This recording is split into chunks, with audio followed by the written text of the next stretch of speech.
மொல்ல மொல்ல மொல்ல.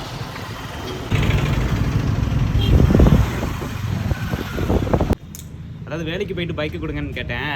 அவன் நான் போக வேண்டிய இடத்துக்கு இறக்கி விட்டு போகிறேன், நீ அந்த வேலையை முடிச்சுக்கோ தனியாக அப்படின்ட்டான். அதனால் இப்போ அந்த இடத்துல தான் இருக்கேன். என்ன வேலைங்கிறத கடைசியாக சொல்கிறேன். சரி ரைட்டு பார்த்துப்போ. நைட்டு வந்து பைக் வேணும். தாலுகா ஆஃபீஸ் இப்போ எதுக்கு நான் வந்தேன் அப்படின்னு பார்த்தீங்க அப்படின்னா, இதாங்க என்னோட ஆதார் ஃபோட்டோ. ஆதார் கார்டு ஒன்று நான் ஆரம்பித்த காலத்திலே எடுத்த ஃபோட்டோ இது. எவ்வளோ சின்ன பையனாக இருக்கேன் பார்த்தீங்களா. ஸோ இந்த ஆதார் கார்டை வந்து நான் இல்லாத சமயம் வந்து வீட்டில் கொண்டு போய் எங்கேயோ கொடுத்துருக்காங்க. இந்த ஃபோட்டோ பார்த்துட்டு இது செல்லாது அப்படின்ட்டாங்களா. அதனால் வந்து ஃபோட்டோ மாற்றணும்னு சொல்லிட்டாங்களா. ஸோ மேக்ஸிமம் ஒரு 7 வருஷம் 8 வருஷத்துலேயே ஃபோட்டோ மாற்றணுமா. நான் வந்து கிட்டத்தட்ட 12 கூட இருக்கும், 15 வருஷத்துக்கு மேலே நான் ஃபோட்டோ மாற்றலை. ஸோ அதனால் வந்து ஃபோட்டோ மாற்றணும் அப்படின்னு சொல்லிட்டாங்க. அதனால் ஃபோட்டோ மாற்றிட்டு வந்துருக்கிறேன். ஸோ இதான் புது ஃபோட்டோ நண்பர்களே, புது ஃபோட்டோ அப்டேட் பண்ணியாச்சு. ஸோ ஆதார் கார்டு அப்டேட் பண்ணி கொடுத்துட்டாங்க. இது வந்து அப்டேட் ஆகிறதுக்கு ஒரு 15 நாள் ஆகுமா, மெசேஜ் வருமா, அதில் அப்புறம் போய் நீங்கள் டெவலப் பண்ணிக்கணும் அப்படின்னு சொல்லிட்டாங்க. இதுக்கு வந்து எனக்கு 125 ரூபா தான் செலவாச்சு.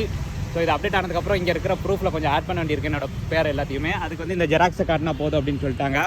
ஸோ பார்த்துக்கலாம்.